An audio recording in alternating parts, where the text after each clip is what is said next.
প্রথমত একটা বিষয় আমাকে যদি আপনি বলতে বলেন তাহলে বিপিএল এর সেরা আসর যদি আমি বলি সেটা আমার কাছে মনে হয় একদম শুরুর দিকের যে ২টা আসর ছিল সেই ২টা আসরের কথা বলব। এছাড়াও যে ২টা আসরে ব্যাক টু ব্যাক আমি দেখছিলাম যে ব্রেন্ডন ম্যাককালাম তারপর এবি ডিভিলিয়ার্সরা খেলতে এসেছিলেন। সেই সময়কার আসরগুলো আসলে কোয়ালিটি প্লেয়ার্স যদি না থাকে বা বিদেশি প্লেয়ারদের ক্ষেত্রে ওই জৌলুসের জায়গাটা যদি না আসে আপনি মাঠের বাইরে হয়তোবা অনেক কন্ট্রিবিউশনের জায়গা আমার কাছে মনে হয় অনেক হ্যাসেল কমেছে এই বিপিএলে। প্রথমত টিকিট নিয়ে ইনিশিয়ালি একটা সংকটের জায়গা তৈরি হলো, এরপর কিন্তু আমি দেখেছি টিকিটের জায়গাটা অনেকাংশে আগের চাইতে অনেকাংশে রেকটিফাই করা গেছে।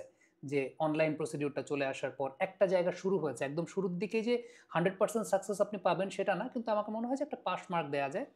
আ মুগ্ধ পানি কর্নারের একটা জায়গা দেখলাম যে ওই জায়গাটাতে একটা দৃশ্যমান পরিবর্তন যে আ ফ্রিতে পানি খেতে পারছে।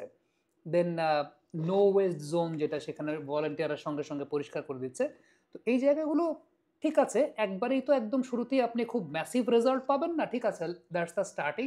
কিন্তু as far as best BPL is concerned আমার কাছে মনে হয় যে সেটা মাঠের ক্রিকেট যখন স্ট্যান্ডার্ড ক্রিকেটটা আপনি দেখতে পাবেন, আ এটা ছাড়া আপনি বিপিএলকে বেস্ট বিপিএল বলতে পারবেন না। মাঠের ক্রিকেটে স্ট্যান্ডার্ড ওই জায়গাটা দরকার। সেই সাথে বিপিএলটা আসলে সাধারণ মানুষের সঙ্গে কতটুকু কানেক্টেড, এই কানেকশনের জায়গাটা আমরা কিন্তু এখন পর্যন্ত আসলে করতে পারিনি। সাপোজ আমি যদি আপনাকে একটা কথা বলি সেটা হচ্ছে, গত বিপিএল এর সময় আমি আমার নিজের জায়গা থেকে একটা ক্যাম্পেইন শুরু করেছিলাম। সেই ক্যাম্পেইনটা কিরকম আপনারা জানেন আমি একটা প্রতিষ্ঠানে কাজ করি অনফিল্ড। আমরা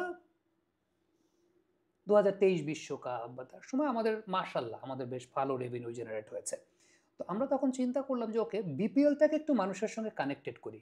ধরেন ঢাকা মেডিকেল কলেজে যেই রোগীটা রেডিওথেরাপি ইউনিটে ক্যান্সার পেশেন্ট, তিনি সেই জায়গাটা ক্যান্সার সারভাইভ করছেন। He has no relation with BPL. Mahmudullah Riyad বা সাকিব আল হাসান বা তামিম ইকবাল একটা ছক্কা মারলে তার কোনো কিছু যায় আসে না, তার জীবনে কোনো ইম্প্যাক্ট পড়ে না। আমি সেই মানুষটার সঙ্গে বিপিএলকে কানেক্ট করাতে চেয়েছিলাম। আমি তখন যে ক্যাম্পেইনটা করলাম যে প্রতিদিন যে পরিমাণ ছক্কা হচ্ছে, আমাদের প্রতিষ্ঠানের সামর্থ্য অনুযায়ী সেই ছক্কাকে ৳৫০০ করে বা ৳১০০ করে গুণ দিয়ে যে অর্থটা হচ্ছে, দিন শেষে একজন ক্রাইসিসে থাকা মানুষকে আমরা সেই অর্থটা উপহার হিসেবে দেব। এরকমও হয়েছে যে আমাদের ওই ক্যাম্পেইনের জন্য কোনো একজন মানুষের ১ টা বা ২ টা কেমোথেরাপির অর্থ যোগান হয়ে গেছে। এরকমও হয়েছে যে কোনো একজন নিম্ন আয়ের মানুষ যিনি হয়তোবা তার জাস্ট ৳৫,০০০ দরকার একটা নতুন কিছু চালু করতে। তার হয়তোবা তিনি চায়ের ব্যবসা করেন বা চায়ের দোকান আছে। অ্যা নতুন কাঁচামাল কিনতে পারছেন না। ওই একটা দিনের ছক্কার যে পার্সেন্টেজটা সে অনুযায়ী ৳২০০ বা ৳৫০০ গুণ দিয়ে যে টাকা হয়েছে, তাকে আমরা একটা চায়ের দোকান দিয়ে দিলাম।